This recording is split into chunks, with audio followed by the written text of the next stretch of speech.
Olá! Hoje vamos estudar então o sistema circulatório.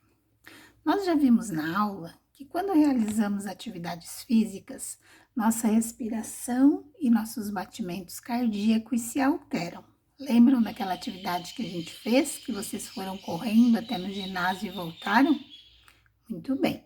Vocês perceberam que o coração de vocês batia bem mais rápido e que a respiração também ela ficou bem mais curta. Lembra daquela atividade que a gente fez no caderno?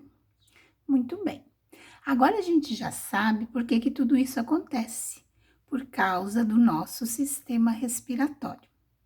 Então, hoje a gente vai ver um pouquinho mais sobre isso para a gente entender um pouquinho melhor, tá bom?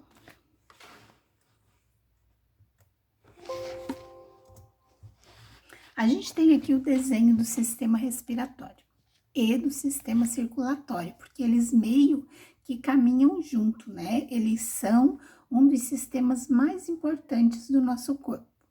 Várias partes fazem parte do sistema respiratório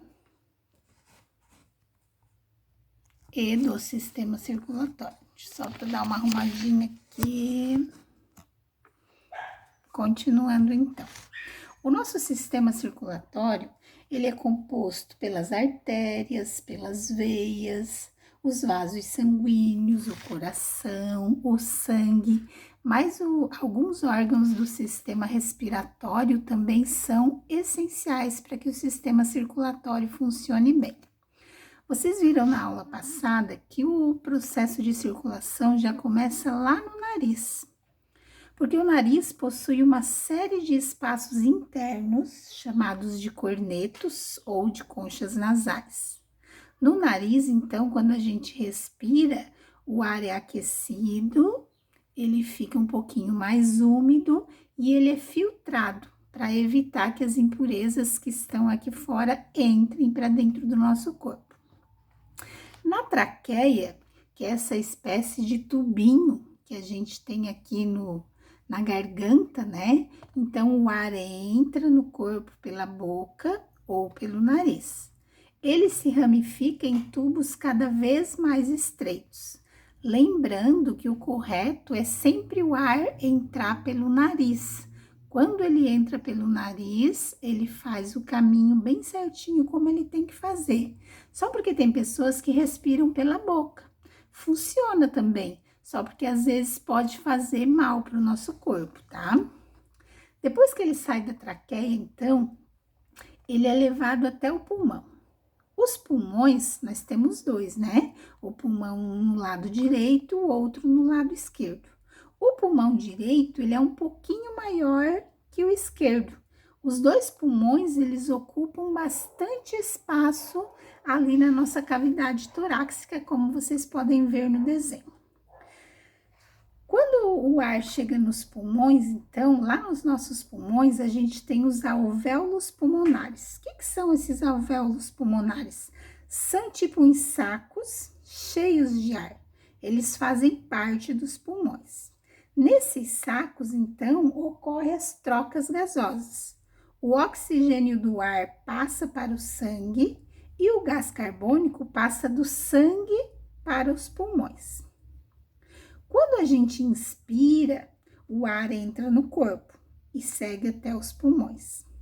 No nariz, na traqueia e nos pulmões, existe muco, no qual ficam retidas partículas que estão no ar.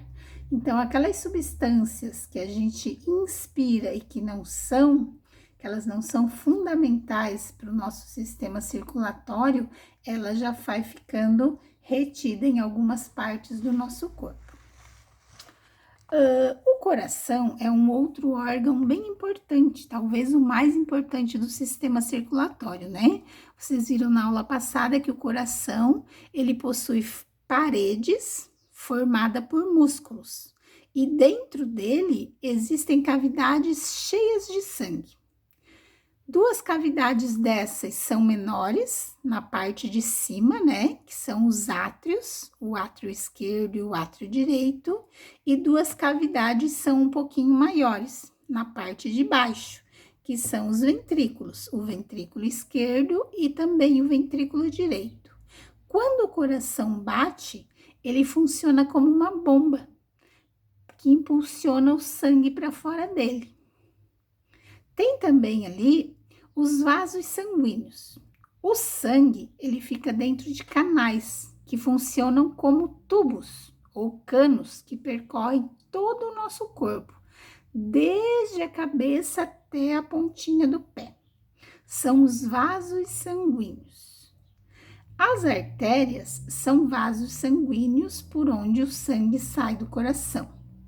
As veias são os vasos sanguíneos por onde o sangue segue o caminho de retorno ao coração. Então, as veias e as artérias, como se elas fossem irmãs gêmeas, né? Elas estão distribuídas por todo o nosso corpo. Uma traz do coração para o corpo e a outra leva do corpo para o coração. A artéria aorta que tem aqui no nosso coração, né? Ela é um grande vaso sanguíneo que sai do nosso corpo. Ela tem várias ramificações. Alguns desses ramos vão para a cabeça, outros vão para o braço, para o abdômen e para a perna. O sangue, quando a gente corta um dedo, né? Quando a gente se machuca, a gente consegue ver o nosso sangue. Aquela substância vermelha que a gente vê ali, ela contém muitos nutrientes que são levados lá para o nosso corpo através da comida que a gente come e o oxigênio obtido da respiração. Então, o ar que a gente respira e a nossa alimentação, eles são misturados e formam o nosso sangue. Quando o sangue anda pelo nosso corpo, é como se ele estivesse abastecendo cada pedacinho dele. Pelo sangue também são transportadas substâncias que podem ser eliminadas do corpo, como o gás carbônico. A circulação. O sangue sai do coração com um impulso suficiente para ir para todas as partes do corpo. Depois, o sangue volta para o coração, onde ele é novamente bombeado. Em cerca de 1 minuto, todo o sangue de um adulto, então de 5 a 6 litros, passa pelo coração e circula pelo corpo, ok? Isso vocês viram na aula passada, então. A Pro colocou aqui também uma figurinha que a Pro colocou ali, dieta balanceada. Por quê? Na aula a gente estava vendo a importância da qualidade de vida para a nossa saúde. E ela aparece de novo aqui, então, no sistema circulatório. Por quê? Como o tempo vai passando, o nosso corpo vai se transformando e a gente precisa cuidar da manutenção dele. A gente pode dizer que o cérebro e o coração são os órgãos mais importantes do nosso corpo e eles precisam de cuidados especiais. A dieta balanceada é uma delas. A gente sempre tem que manter na nossa alimentação frutas, verduras e fibras. A nossa alimentação tem que ser rica desses alimentos para que o nosso coração funcione bem. A gente precisa também, como a gente já viu em aula, dos exercícios físicos. Por quê? Quando a gente pratica alguma atividade física, essa atividade gera na gente uma sensação de bem-estar. E essa sensação de bem-estar fazem o sistema circulatório trabalhar melhor, prevenindo assim que a gente tenha doenças. Não precisa ser uma atividade física forçada, né? Como a gente tinha visto. Uma caminhada de 2, 3 vezes por semana já tá bem legal. E a Pro colocou também aqui para concluir, felicidade. Ah, mas o que isso tem a ver com o sistema circulatório? Muita coisa. Vários cientistas já falam sobre isso. Eles acreditam que quando a gente é feliz, quando a gente é uma pessoa alegre, quando a gente não tem sentimento de tristeza, a gente fica mais saudável. O nosso coração funciona melhor e a gente fica menos doente. Então, por isso que a Pro colocou aqui também, para a gente cuidar desses 3 aspectos. Então, ter uma dieta balanceada, né? Comer aquelas coisas que fazem bem para o nosso corpo, tentar praticar alguma atividade física e ser muito feliz.